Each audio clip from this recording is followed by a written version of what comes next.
যত অন্যায় করে থাকো, যত অপরাধ করে থাকো, এসো একবার, গোবিন্দ আমি তোমার হলাম, একবার বলে দেখো। আবার চলুন মহাভারতে। এটা অদ্ভুত কথা, অদ্ভুত মহিমা। আচ্ছা, আপনারা জানেন আমাদের মহাভারতে গান্ধারীর মতো সতী খুব কমই আছে। দেখুন, কুন্তির জীবনে একটা কলঙ্কের অধ্যায় রাখা হয়। তিনি কুমারী অবস্থায় সূর্যপুত্র কর্ণকে জন্ম দিয়েছিলেন, কিন্তু গান্ধারী, আজকের যা আফগানিস্তান, এই আফগানটাকে গান্ধার প্রদেশ বলা হতো। এটা অখণ্ড ভারতের অংশ ছিল। এই গান্ধার প্রদেশের গান্ধার রাজার সুকন্যা ছিলেন আমাদের, কি নাম বললাম, গান্ধারী। এই গান্ধারী বিবাহের পরে অন্ধ ধৃতরাষ্ট্র চোখে দেখে না বলে নিজেও পর্দা দিয়ে দিলেন। এটা কপটতা না, পর্দা দিয়ে দিলেন। আচ্ছা, স্বামী দেখে না বলে আমিও দেখে না। দেখুন, স্বামীর সুখে সুখী, স্বামীর দুঃখে দুঃখী, এটা পতিব্রতা নারীর একমাত্র ধর্ম।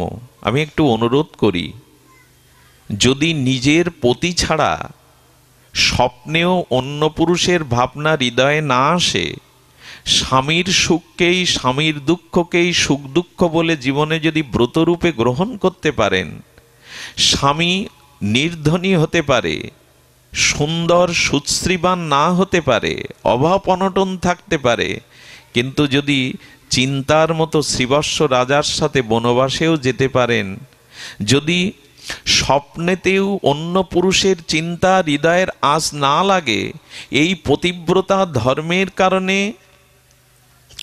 সে নারী বহু বহু ঊর্ধ্বগামী হতে পারে, জগৎ পবিত্র করতে পারে। একটা সতী যেখানে দাঁড়িয়ে থাকে, ভগবান ওই মাটিটা ধ্বংস করার ক্ষমতা রাখেন না। পতিব্রতা ধর্মের থেকে নারীদের অন্য কোনো বড় ধর্ম নাই। গান্ধারী সেই ধর্মই গ্রহণ করেছিলেন। গান্ধার রাজের সুকন্যা, সুশ্রী, গুণবতী, পরমসতী সাধ্বী অন্ধকে মেনে নিয়ে সে চোখে দেখে না বলে নিজেও দেখত না। এত বড় জ্ঞানী যে তিনি দুর্যোধনকে প্রতি পদে পদে বুঝিয়েছিলেন দ্রৌপদীর অপমান ঠিক নয়, পাণ্ডবদের এভাবে নিরাশ করা ঠিক নয়, তোমার পিতা তোমার প্রতি মমতায় আসক্ত বলে তোমার অন্যায় কাজে সমর্থন। এমনকি কুরুক্ষেত্রে যুদ্ধের আগে দুর্যোধন আশীর্বাদ নিতে গিয়ে কি বলল জানেন? যুধিষ্ঠিরকেও বলেছিলেন দুর্যোধনকে, যথা ধর্ম, এই বাণীটি কিন্তু গান্ধারীর, যথা ধর্ম তথা জয়। আচ্ছা, লক্ষ্য করুন, এমন মহাসতী, তার পরিণতি এই মমতার দ্বারা কি হলো দেখুন। ৯৯টা পুত্রে কুরুক্ষেত্রের রণাঙ্গনে যখন মারা গেল, হত হলো, একটি পুত্র বাকি আছে, দুর্যোধন। তখনই এই একটা মাত্র প্রদীপের প্রতি অতিরিক্ত মমতা এলো। যখনই মমতা এলো তখন তার বুদ্ধি বিপর্যস্ত হয়ে গেল। মমতার দ্বারা বুদ্ধি মলিনতা এলো। কি মলিনতা জানেন? ভীমকে মারতে হবে। ওই তো আমার পুত্রগুলিকে একে একে মেরেছে। ভীমকে মারতে গেলে, ভীমকে পরাস্ত করতে গেলে, ভীমের জীবন নিতে গেলে আমার দুর্যোধনকে অমরত্ব দিতে হবে।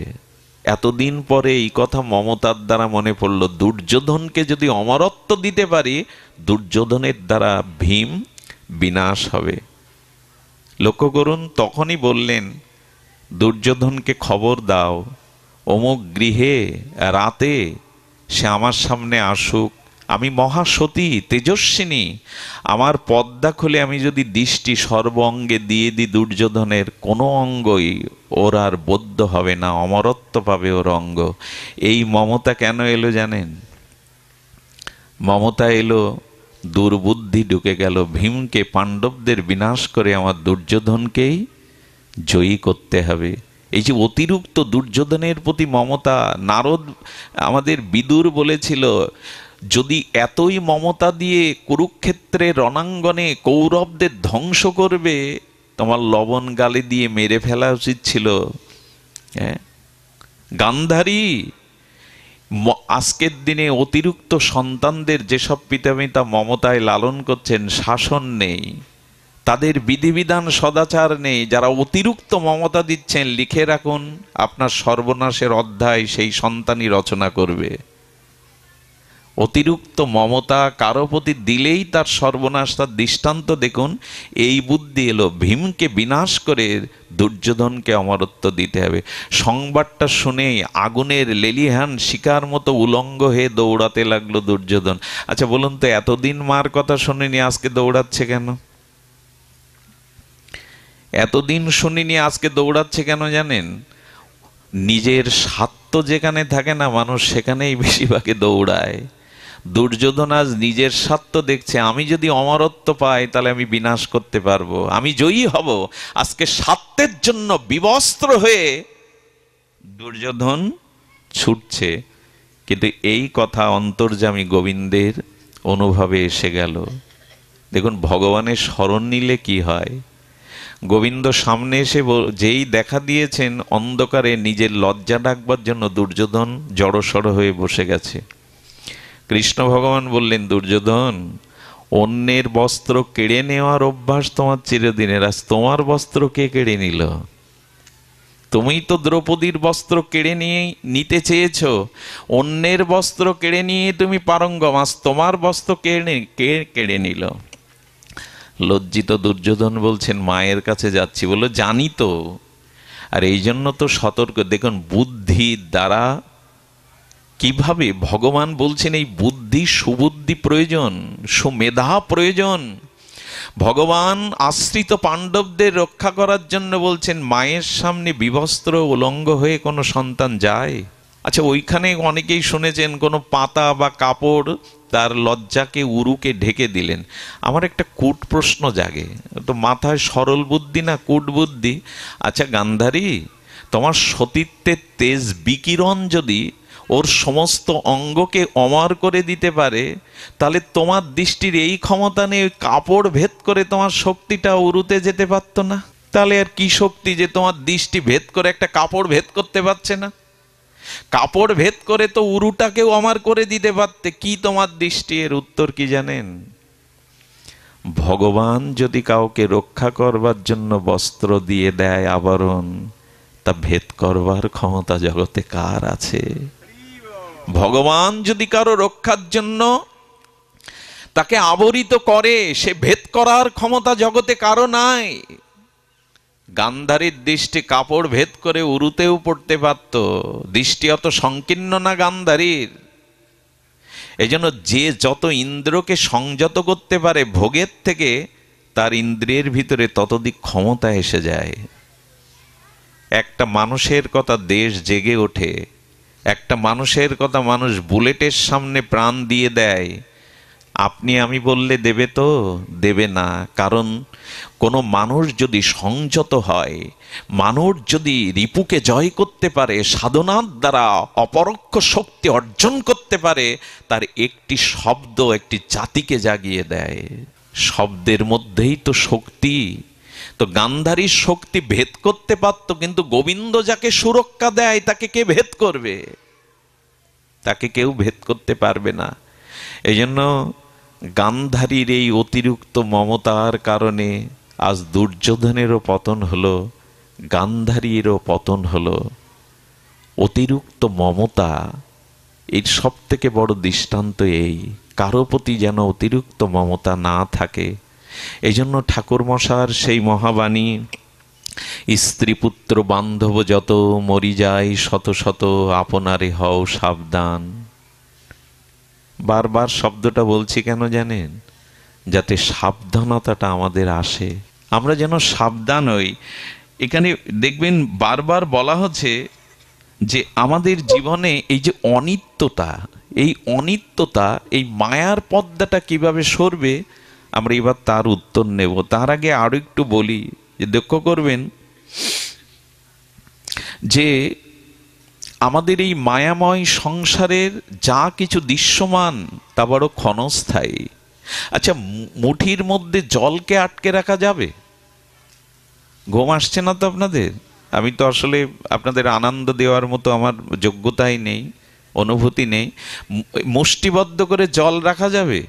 কথাটা আজ লিখে নিয়ে বাড়ি ফিরে যান গৃহে, যে সংসারকেও জড়িয়ে ধরে রাখা কেউ পারেও নি, রাজা মহারাজা ক্ষমতাবান কেউ এইটুকু তো বুঝি, বুঝলাম কোথায়?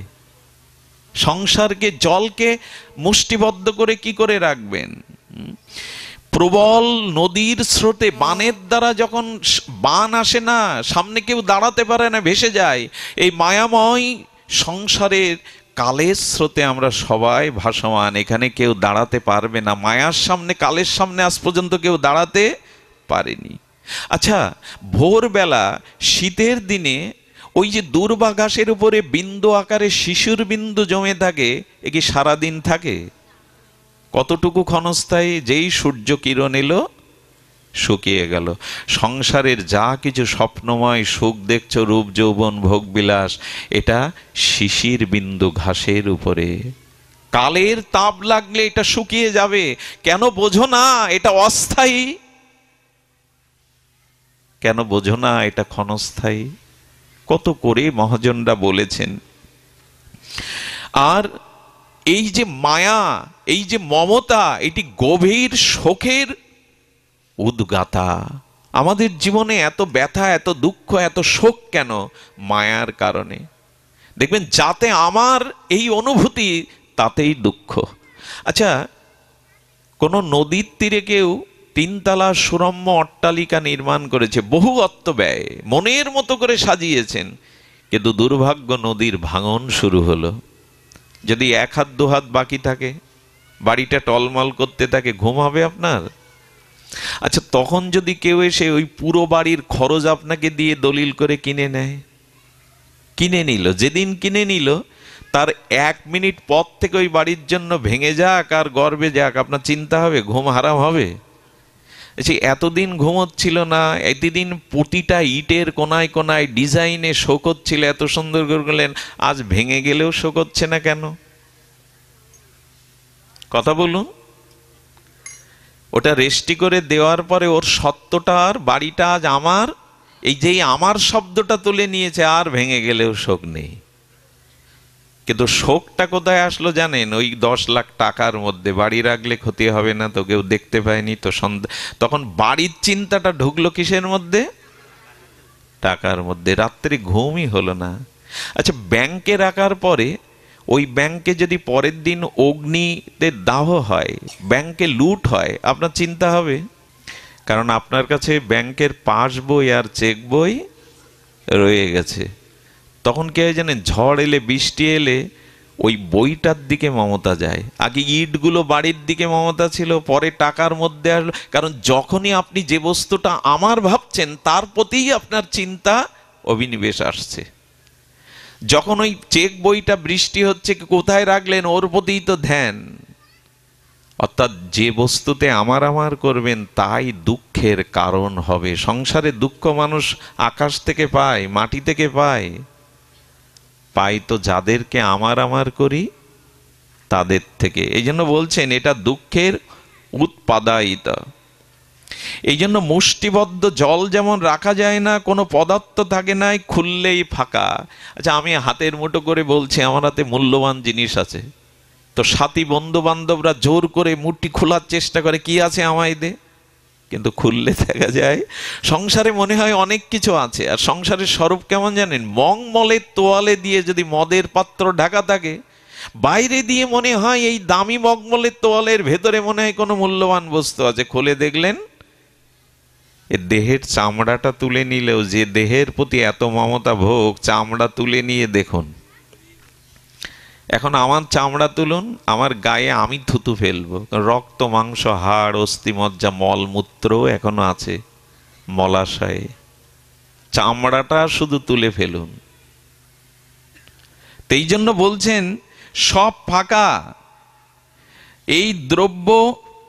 আর দেখুন, কাঁচা দ্রব্য খেলে কি খুব উপাদেয় লাগে? রন্ধন না করে, মশলা সংযুক্ত না করে, পরিপাক না করে কাঁচা দ্রব্য খেতে ভালো লাগবে তো? ফুলকপি, ওলকপি, আলু ভালো লাগবে তো? সংসারে ওটা, সংসারে আনন্দ পাবো বলে, সুখ পাবো বলে এগুলো গলৎকরণ করি, কিন্তু কাঁচা দ্রব্য যেমন উপাদেয় হয় না, রন্ধন করে পেতে হয়, তার মানে ভক্তিই আস্বাদন হয়, মায়া মমতা কখনো আস্বাদন হয় না।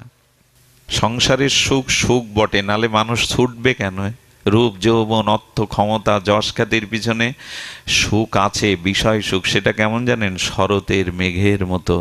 শরতের মেঘ এক জায়গায় দাঁড়িয়ে থাকে বাবা, কি হয়? তুলোর মতো বাতাসে উড়ে বেড়ায়। শরতের মেঘ যেমন তুলোর মতো বাতাবরণে উড়ে উড়ে বেড়ায়, স্থায়ী। শ্রাবণের মেঘ স্থায়ী হয়, ভাদ্রের মেঘ স্থায়ী হয়, শরতের মেঘ স্থায়ী নয়। সংসারের সুখ কোনোদিন, কত জমিদার বাড়ি আজকে ধূলিসাৎ হয়ে গেছে, কত রাজা মহারাজাদের পুরানো অট্টালিকা সাক্ষী দিচ্ছে একদিন এখানে রাজা থাকতো, আজ আর নেই।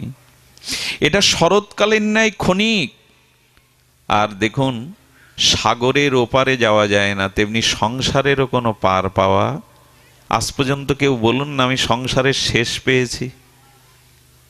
যদি তা না পাই তাহলে এত সাঁতার কেটে লাভ কি? ওপারে তো যেতে পারবো না, সংসারের কোনো শেষ নেই, এখানে ওপারে যাওয়া যায় না। আর দেখুন, কারো পিপাসা লেগেছে, তাকে যদি আপনি সমুদ্রের জল এনে দেন, লবণ গোলা জল এনে দেন, ওটা জলই তো, ওতে না একটু লবণ গুলে দিয়েছেন, একটু নোনা জল দিয়েছেন, তৃষ্ণা মিটবে তো? তৃষ্ণা মিটবে মা? কি হবে আরো উত্তরোত্তর? সংসারে যত ভোগ আসুক, যত পেয়ে যান, তৃষ্ণা আজ পর্যন্ত এই জন্য তো আমার না আপনার কারো মিটেছে, আরো চায়, আরো চায়। কথাগুলি হয়তো একটু তিতো কর্কশ, কিন্তু এগুলি জানা চাই, পরিত্রাণের উপায় এছাড়া নেই। এই জন্য বললেন যতই ভোগ করো ততই এটা লালসা বেড়ে যাবে। আচ্ছা, সাপ দেখেছেন অনেক, সাপের মাথায় মনিয়ে পর্যন্ত কেউ দেখেছেন আপনারা? দেখেছো কি মায়েরা? সংসারে সবাই বলে সুখ আছে সুখ আছে, কিন্তু সাপ দেখেছি, সাপের মনি যেমন দেখিনি, সংসারে সুখ আছে সুখ আছে সবাই বলে, সুখ দেখেছি কি? কথা বলতে আপনাদের আলস্য আছে কি? দেখেছেন চিরসুখ পেয়েছেন সংসারে? সাপ দেখা যায় কিন্তু সাপের মাথায় মণি দেখলাম কই? শুনেছি সর্বনাগের মণি আছে, কিন্তু এই জন্য বললেন খুব বেশি স্রোত যেখানে, ওখানে সাঁতার দিতে যেও না, ডুবে মরবে। তো সংসারের স্রোতে ভাসতে যেও না, এখানে ডুবেই মরবে। মরছি তো কত জন্ম। এই জন্য বলছেন না, পণ্ডিতগণ এই জন্য বলছেন এখানে ভয় আছে, বিষাদ আছে, অভিমান আছে, দোষ আছে, রাজার ভয় আছে, রোগের ভয় আছে, মৃত্যুর ভয় আছে। এত কিছু থাকতে কেন সংসারের প্রতি মমতা, সংসারের প্রতি আসক্তি দিলে ঠাকুরমশায়ের মহাবাণী, মহিষে বিষয় হত না ভজিনু হরিপদ, মোর আর নাহি পরিত্রাণ। আসুন, উপায় একটাই, মামেব যে প্রপদ্যন্তে মায়ামেতাং তরন্তিতে। গোবিন্দ বললেন আমার শরণ নাও। এই শরণের একটি কথা বলেই পাঠ বিশ্রাম করি। উপায় একটাই, আসুন। সেই উপায় আর কিছু না, আমরা যেন ভগবানের শরণ নেই। কিন্তু তার আগে ঠাকুরমশাই বলে দিয়েছেন, হ্যাঁ, সাধু কৃপা বিনা আর নাহি তো উপায়। আর একবার বলবো শব্দটা, বলেন এই মায়ার হাত থেকে যদি নিষ্কৃতি পেতে চাও, সাধু কৃপা বিনা ইহার নাহি তো উপায়। আচ্ছা, আগে একটু চলচ্চিত্রের কথা বললাম, মায়া মমতা দেখছেন, ওর মধ্যে দৃশ্য, বাড়ি গাড়ি, শহর, নদ নদী, আকাশ, ট্রেন দেখছেন। আচ্ছা, চলচ্চিত্রের ঘরটা অন্ধকারে, পর্দার ভিতরে ছবি দেখা যায়, যদি সমস্ত চলচ্চিত্রের রুমে আলো জ্বালিয়ে দেন, পর্দায় ছবি দেখা যাবে? এই জন্য দেখবেন সিনেমার বিরতির সময় আলো জ্বালিয়ে দেয়, আর ওটা তখন দেখা যায় এখানে শহরও নেই, গাড়িও নেই, ট্রেনও নেই, শূন্য একটা কাপড় পড়ে আছে। সাধুগণের কাছে না গেলে, শ্রীগুরুর আশ্রয় না নিলে আপনার মায়ার পর্দা কাটবে না। কারণ সাধু গুরু বৈষ্ণব আলো জ্বালিয়ে দেবে, জ্ঞানের আলো জ্বালিয়ে দেবে। এই জ্ঞানের আলো প্রজ্বলিত করলেই দেখবেন যা কিছু দেখছিলাম ফাঁকা, যা কিছু দেখছিলাম এখানে শহরও নেই, নদীও নেই, আকাশও নেই, রেলগাড়িও নেই। আলো জ্বালতে গেলে সাধু কৃপা বিনা ইহার নাহিত উপায়। সাধুর কাছে যাও, তিনি তোমাকে, দেখুন মায়া আমাদের এইখানে পৌঁছাতে পারে না। এখন মানুষের হাত ঘড়ির কথা ভুলে গেছেন, দেশের দশের পরিবারের সংসারের দেহ গেহ স্ত্রী পুত্রের কথা এখানে কারো, কারণ যেখানে সাধু সঙ্গ, যেখানে ভগবানের দিব্য নামরূপ কথা, ওখানে সময় কাল মায়া পৌঁছাতে পারে না। আগেকার দিনের ভাতৃবধূ যেমন ভাসুরকে দেখে ঘোমটা পরে দূরে সরে দাঁড়াতো, বলল যদি কেউ হরিনাম পায়, ভগবত ভজন পায়, সাধু সঙ্গ পায়, মায়া লজ্জিতা হয়ে দূরে দাঁড়িয়ে থাকে। এখানে মায়ার প্রবেশ নাই, এখানে মায়া পৌঁছাতে পারে না। সাধু কৃপা বিনা ইহার নাহিত উপায়। এই জন্য আসুন, জীবনে সাধু সঙ্গ চাই, ভগবত ভজন চাই, এছাড়া কোনো পরিত্রাণের উপায় নেই। জগতের সমস্যা দূর করার চেষ্টা করলে আরো সমস্যা বেড়ে যাচ্ছে। সমস্যার সমাধানের একটাই উপায়, এই জন্ম মৃত্যু জরাব্যাধি চক্রে ভগবান যেন আমাকে আর না আসতে হয়, এই মৃত্যুময় সংসারে যেন কর্মফল ভোগ করতে আমাকে বারবার না আসতে হয়। এই উপায়টা সাধুগুরু বৈষ্ণব দেবে, ভজন দেবে, প্রেম ভক্তি পেলেই তো এই জ্বালা জোড়াবে। এই জন্য এই চেতনার আলো, এই চৈতন্যের আলো, এই প্রজ্ঞার আলো, এই জ্ঞানের আলো সাধুই জেলে দেবেন। তাই সাধু কৃপা বিনা ইহার নাহিত উপায়। সাধু কৃপা চাই। এই সাধু কৃপার জন্য ভগবান বলেছিলেন আমার চরণে শরণাগত হও। ওগো মামেব যে প্রপর্দন্তে মায়ামেতাং তরন্তিতে, আমার চরণে শরণ নাও। আচ্ছা, আমি যদি পাপ করি, আমি অন্যায় করি, আমি যদি জন্ম জন্মান্তরের মায়া মমতার অধীন হই, গোবিন্দ আমাকে আশ্রয় দেবে তো? আমি তার চরণে গেলাম, আশ্রয় দেবে তো?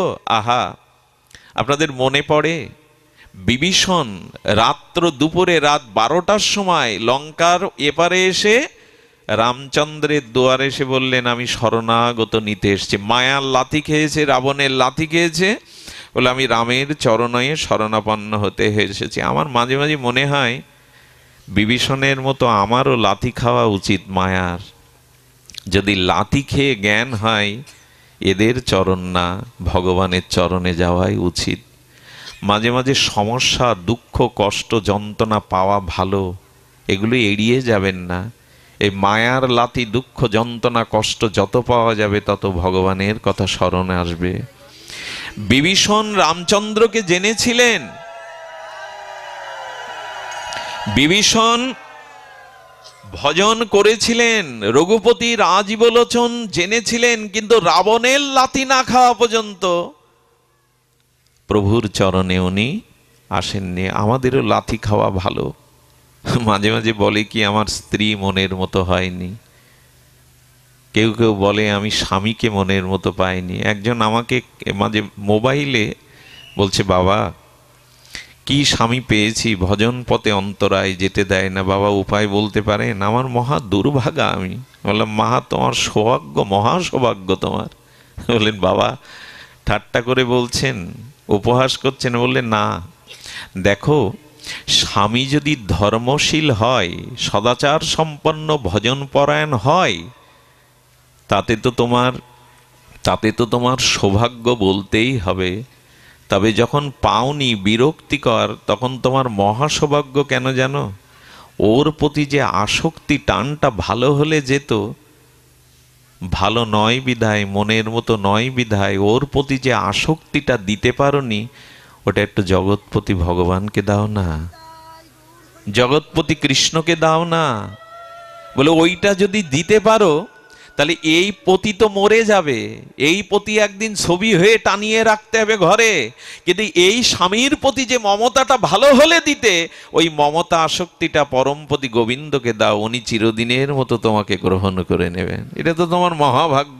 আচ্ছা, এইভাবে যদি ভাবা যায় তাহলে পেলাম না বলে মানসিক রোগগ্রস্ত হওয়ার কারণ আছে?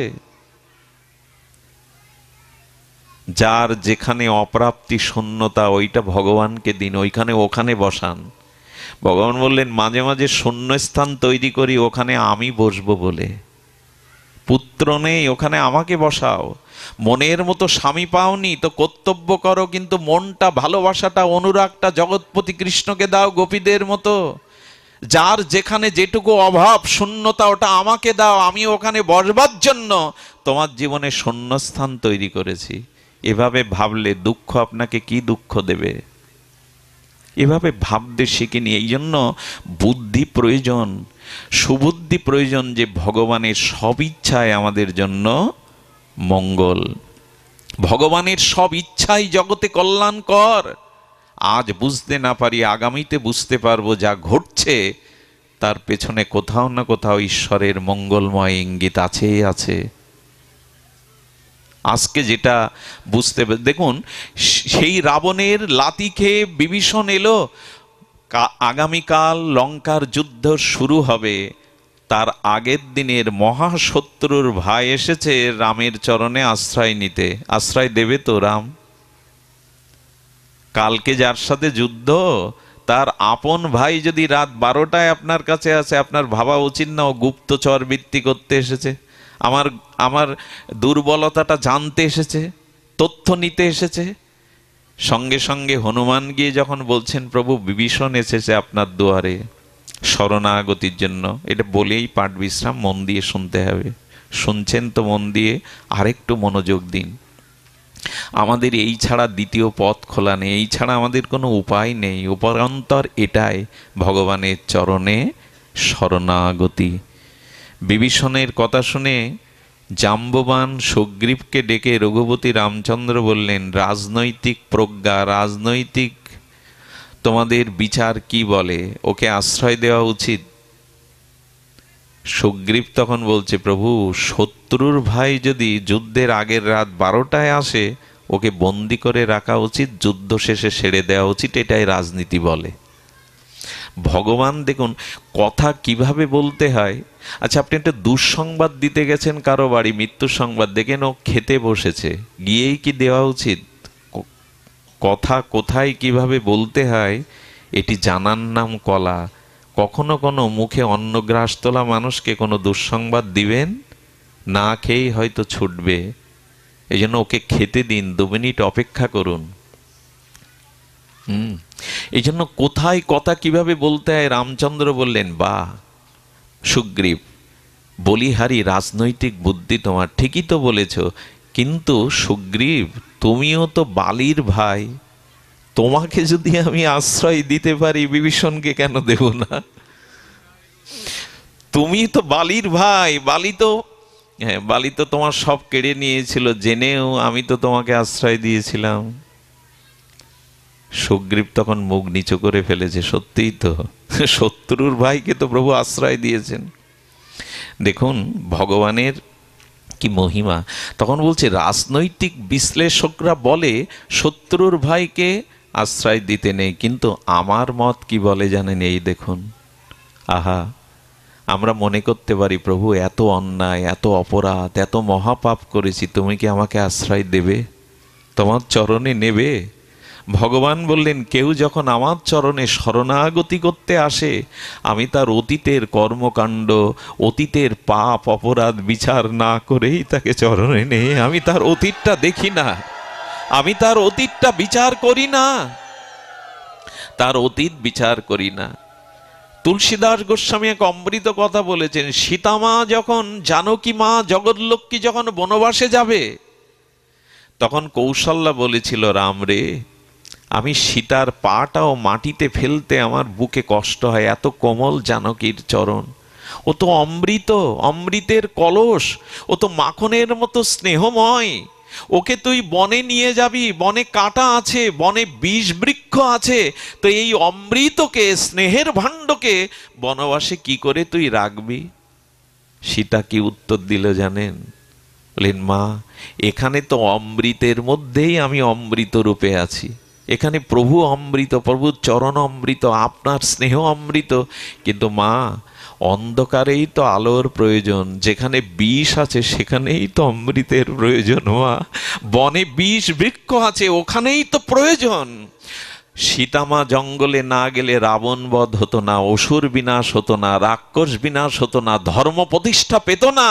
এই জন্য ভগবান যেন বললেন, তোমার বুকে পাপের বিষ আছে, অপরাধের বিষ আছে, এই জন্য তো আমি অমৃতময় আমার কাছে আসতে বলছি, কারণ বিষ তো একমাত্র অমৃত লঙ্ঘিত হবে। ভগবান এই উপায় বলেছেন, পাপ থেকে থাকুক আমার কাছে এসো, যত অন্যায় করে থাকো, যত অপরাধ করে থাকো, এসো একবার, গোবিন্দ আমি তোমার হলাম, একবার বলে দেখো। এই দেখো বিভীষণ এসেছে, রাম বললেন রাত 12টায় এলে, শত্রু এলে তাকে আশ্রয় আমাকে দিতে হবে। প্রভু রামচন্দ্র রামচরিত মানসের টিকায় টিকাকারগণ বললেন, আচ্ছা কোনো সন্ত্রাসীর সাথে আর তাকে ধরবার জন্য যদি পুলিশ বাহিনী গিয়ে ফায়ার করতে গিয়ে বুকে গুলি লাগে, কোনো দস্যু সন্ত্রাসীর, আর পুলিশ যদি তাকে ধরে বা লোকজন ধরে যদি তাকে হাসপাতালে নিয়ে যায়, ডাক্তার কি বলবে? ডাক্তারের ভূমিকা কি এখানে? ডাক্তার বলবে ও সন্ত্রাসী, গুলি লেগেছে, মরে যাক। ডাক্তারের এটা কর্তব্য। পৃথিবীর শ্রেষ্ঠ দুর্ধর্ষ সন্ত্রাসী হলেও ডাক্তারের ধর্ম হলো আগে বুলেট বের করে তাকে সুস্থ করা। এটা যদি ডাক্তারের ধর্ম হয়, পরম করুণা ঘন, পরম দয়ালু কৃপাময় ভগবানের চরণে যদি মহা পাপ করেও যায়, তিনি শুশ্রূষার জন্য আমাকে চরণে ডেকে নেবে, তিনি আমাকে চরণে অবশ্যই আশ্রয় দেবেন। এই জন্য গোবিন্দ বললেন, জগায় মাধায় তোরা যে পাপ করেছি অনন্ত জন্মের, যে গঙ্গা জল হাতে নিয়ে সব আমায় দে। মহাপ্রভু বললেন, অনন্ত জন্মের পাপ নিতাই বললেন আমায় দে, একবার হরি বল। এই জন্য ভগবানকে বলা হয় পতিত পাবন।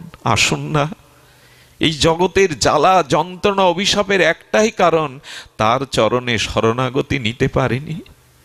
সারাদিন খেলা শেষে ধুলা মলিন সন্তানকে মা কোলে তুলে যেমন স্নেহের আঁচল দিয়ে তার ধুলা ময়লাগুলো মুছে দেয়, ভগবান তেমনি করে অপরাধী পাপী হই যদি একবার তার চরণে শরণ নেই, তিনি তার মমতা দিয়ে, প্রেম দিয়ে আমার সমস্ত ধুলা ময়লা মলিনতা পাপ মুছে দেবেন। এইটুকুই আমাদের করবার আছে, আর কিছু নেই। তোমার চরণে শরণাগতি মামে বুঝে প্রপর্দন্তে মায়ামে তাং তারন্তিতে, আমার চরণে এসো, আমার চরণে শরণ নাও। রঘুপতি রামচন্দ্র বললেন বিভীষণকে আনো, আমি তাকে চরণে, কারণ আমার একটি ধর্ম আছে, আমার চরণে যে একবার উপনীত হয় আমি তাকে চিরদিনের মতো আশ্রয় দেই। গোবিন্দ তোমার হলাম যদি বলে একবার, ভববন্ধ হইতে গোবিন্দ তার একবার বলে দেখুন আমি তোমার। এটাই হলো পরিত্রাণের একমাত্র পথ, এটা হলো আত্মকল্যাণের একমাত্র পথ, ভগবানের চরণে শরণাগতি আসা। এইটুকুই। আজ বড় দুঃসময়, আজ মানুষের এই সংসার, এই ভ্রমণ চক্রে আমাদের বড় যন্ত্রণা, দুঃখ, হতাশা, যন্ত্রণা। এর থেকে একমাত্র উপায় ভগবানের চরণে শরণাগতি। যেদিন বিভীষণ এলো, বিভীষণ শরণাগতিতে তার চরণে সমর্পণ করলো, সেই দিনই রাজ তিলক করে দিলেন। বিভীষণ, যুদ্ধের শেষে নয়, আজ থেকেই তুমি লঙ্কার নৃপতি রাজা। জাম্ববান বললেন, সুগ্রীব বললেন, প্রভু রাবণ যদি বধ না হয়, রাবণ যদি পরাজিত না হয়, তা আপনি তো রাজা করে দিলেন বিভীষণকে, কি করে রাজা হবে? আচ্ছা কালকেই যদি রাবণ রাজ তার সুবুদ্ধি ফিরে এসে মা সীতাকে আপনার কাছে দিয়ে যায়, তাহলে রাজ্য কি বিভীষণকে দেবেন? রামচন্দ্র হেসে কি বলছেন জানেন? যদি রাবণের সুবুদ্ধি হয়, জানকীকে ফিরিয়ে দিয়ে যায়, আর যদি আমি রাবণকে পরাস্ত না করতে পারি, তবে শোনো, তোমরা শুনে রাখো, আমি যে রাজতিলক পরিয়ে দিয়েছি শরণাগত বিভীষণকে, আমি কি করব জানো? লঙ্কার রাজা রাবণই থাকবে, আমি বিভীষণকে নিয়ে অযোধ্যার সিংহাসনে বসিয়ে দেব, অযোধ্যার সিংহাসনে বসিয়ে দেব। আমি কথা যখন দিয়েছি, বিভীষণ নৃপতি হবেই। দেখুন, ভগবানের চরণে যারা যায়, রামচন্দ্র রঘুপতি রাজই বলেছেন কাউকে দাস করতে চাননি। হনুমান তো দাস হয়েই ছিল ইচ্ছা করে। আচ্ছা, মহাজন কখনো কর্মচারীকে চায় যে সে আমার থেকে বড় হোক, আমার মাথায় উঠুক? মহাজন সদা তার মানে তিনি সদালাপী হলে, তার ভিতরে সহৃদয়তা থাকলে চায় আমার কর্মচারীর উন্নতি হোক, কিন্তু কোনো মালিক চায় না আমাকে ছাড়িয়ে ওই মালিক হোক, আমি দাস হই। কিন্তু ভগবান বললেন আমার চরণে যারা আসে আমি তাদের দাস হয়ে তাদের আমি মাথার মুকুট করে নেই, আমি তাদের মাথার মুকুট করে নেই। ভক্ত মেরা মুকুটমণি মেয়ে ভক্ত কা দাসু, আমি ভক্তের দাস হই। দেখুন, সর্বহারা সুগ্রীব গেল, তাকে কিষ্কিন্ধার রাজা করে দিল। বিভীষণ গেল, তাকে লঙ্কার রাজা করে দিল। সুধামাকে গোবিন্দ নিজের মতো আর একটা দ্বারকাপুরী করে দিল। দাস করে ভগবান রাখতে চান না, বন্ধু করে নেন, আপন করে নেন। বলবার শুধু এইটুকু, আসুন না তার চরণে শরণাগতি হই, তার চরণে শরণ নেই। আর গীতা শাস্ত্রের এটাই মুখ্য আর মূল প্রতিপাদ্য বিষয় ছিল। সেটি হল সর্বধর্মান পরিত্যাজ্য মামেকং শরণং ব্রজ অহং তং সর্ব পাপেভ্য মোক্ষামিষামি মা শুচ এসো, আমার চরণে শরণাপন্ন হও। আজ এইটুকুই। আপনাদের মঙ্গল হোক, আপনাদের কল্যাণ হোক, ভগবানের চরণে আমাদের শরণাগতি আসুক। সুধী ভক্তগণ, সবার চরণে আমরা, সকলের চরণে আমরা নিবেদন করে এইটুকু বলবো, আজ শুভঙ্কর সে তার পিতামাতার আশীর্বাদে, পরিজনগণের ঐকান্তিক ইচ্ছায় এই অনুষ্ঠানের আয়োজন করেছে 3 বা 4 দিন ব্যাপী। আপনি একটু বড় সাহস দেখিয়েছে। বর্তমান প্রেক্ষাপটে অনুষ্ঠান করবার মতো মানসিকতা অনেকেই হারিয়ে ফেলেছে। তার মধ্যে তার যে দৃঢ়তা, তার যে আত্মবিশ্বাস, সকলের সহযোগিতায় এটা সম্পন্ন হচ্ছে। ওর প্রতি একটু কৃপা রাখবেন, পরিবারের প্রতি। বাকি অনুষ্ঠানগুলো যেন সুসম্পন্ন হয়, পরম মঙ্গলময় হয়। তো এই করুণাটুকু আপনাদের কাছে ভিক্ষা মাগি। আর যারা ইউটিউবে এই পাঠগুলো ছাড়েন, কোনো বিতর্কিত বিষয়গুলো আপনারা এখন ছাড়বেন না। আপনাদের কাছে অনুরোধ করি, পাঠ পাঠ করে কোনো বিতর্কিত শব্দ, কোনো বিতর্কিত বিষয় আপনারা ছাড়বেন না। বর্তমান প্রেক্ষাপটে বিবেচনা করুন, বর্তমান প্রেক্ষাপট থেকে ধারণায় আনুন। কোনো কারো বিষয়ে কারো বলা উক্তি এভাবে ফলো করে প্রচার করার প্রয়োজন নেই। এটা আপনাদের কাছে অনুরোধ থাকলো। এবং সকলের জন্য, সমস্ত সনাতনীর জন্য আসুন না দুহাত তুলে প্রার্থনা করি, সবাই ভালো থাকুক, সবাই নিরাপদ থাকুক, সবার আত্মকল্যাণ হোক। জয় শ্রী গুরু প্রেমানন্দে গৌর হরি বল। জয় রাধে।